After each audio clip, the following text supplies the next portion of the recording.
Hello hi. ഈ പാത്രം പറഞ്ഞ് ഭിക്ഷ കൊടുക്കണമെന്ന് പഴയ ആൾക്കാർ പറയും. എന്തുകൊണ്ടാണ് പറയുന്നത്?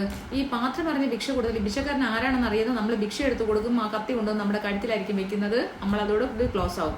അപ്പൊ അതുകൊണ്ടാണ് പറയുന്നത്. അങ്ങനെയുള്ള അനുഭവങ്ങൾ പഴയ ആൾക്കാർക്ക് ഉണ്ടായത് കൊണ്ടാണ് അവർ പറയുന്നത് നമ്മൾ പാത്രം അറിഞ്ഞ് വേണം ഭിക്ഷ കൊടുക്കാൻ. ഞാനിപ്പോൾ വേറെ ആരെയും കുറിച്ചും അല്ല പറയാതിരിക്കുന്നത്. കാരണം നിങ്ങൾക്ക് തന്നെ അറിയാം, സോഷ്യൽ മീഡിയ തുറന്നാലുടൻ നമ്മൾ ആരെ കുറിച്ചാണ് അറിയുന്നത്? ഒരു അനുഗ്രഹീത കലാകാരൻ അകാലത്തിൽ മരണപ്പെട്ടു പോയ കൊല്ലം സുധിയുടെ ഭാര്യ രേണുവിനെ കുറിച്ച് തന്നെയാണ്.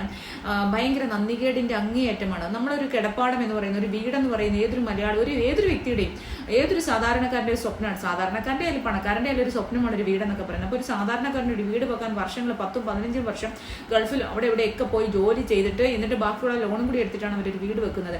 എന്നാൽ പോലെ ലാസ്റ്റ് EMI ഒക്കെ അടയ്ക്കാൻ കഴിയാതെ ഒരുപാട് ആൾക്കാർ എന്നെയും കൂടി വിളിക്കാറുണ്ട് കേട്ടോ.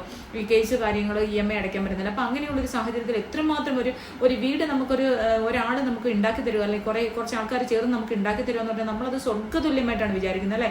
നമുക്ക് ആ ഒരു വീട് കിട്ടുക, ആ സൗഭാഗ്യമാണ്. ഒരു വീട്, ഒരു കിടപ്പാടം നമുക്ക് കിട്ടുക എന്ന് പറഞ്ഞാൽ നമുക്ക് ആരുടെയും പിന്നെ വീട്ടിൽ കയറി കിടക്കാതെ, അല്ലെ വാടകയ്ക്ക് പോവാതെ, അല്ലെ വാടകക്കാർ ഒരു 15 മാസം കഴിയുമ്പോൾ അവരുടെ മുഖം കാണണം നമ്മൾ.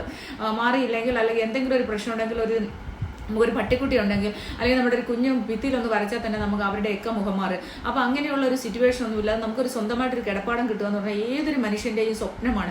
അങ്ങനെ ഒരു കിടപ്പാടം കിട്ടിയിട്ട് അതിന് യാതൊരു തരത്തിലുള്ള വിലയും കൊടുക്കാതെ നന്ദികേടിൻ്റെ അങ്ങേയറ്റം ജീവിതത്തിൽ ഞാൻ കണ്ടിട്ടുള്ള പേഴ്സണൽ ആൻഡ് പ്രൊഫഷണൽ ലൈഫിൽ ഏറ്റവും നന്ദികേടുള്ള ഒരു വ്യക്തിയായിട്ടാണ് എനിക്ക് ഈ കൊല്ലം സുധിയുടെ ഭാര്യ രേണുവിനെ തോന്നിയത്. ആ ഒരു നല്ല മനുഷ്യൻ്റെ പേര് പോലും എടുത്തു കളഞ്ഞു. അതുകൊണ്ടാണ് ഞാൻ അവരുടെ പേരിൻ്റെ കൂടെ ഈ സുധി എന്നുള്ള പേര് ചേർക്കാത്തത്.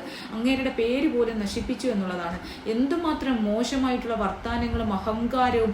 അവരുടെ ഫാദർ കൂടി വന്ന് സംസാരിക്കുന്നത്. ആ ഫാദറിനൊക്കെ എന്ത് അധികാരമാണ്, എന്ത് അവകാശമാണ് ഈ വീടിനെ കുറിച്ച് പറയാൻ. 2 കുട്ടികൾക്ക്, അച്ഛൻ നഷ്ടപ്പെട്ടു പോയ 2 കുട്ടികൾക്കാണ് അവർ വെച്ചു കൊടുത്തത് ആ വീട്.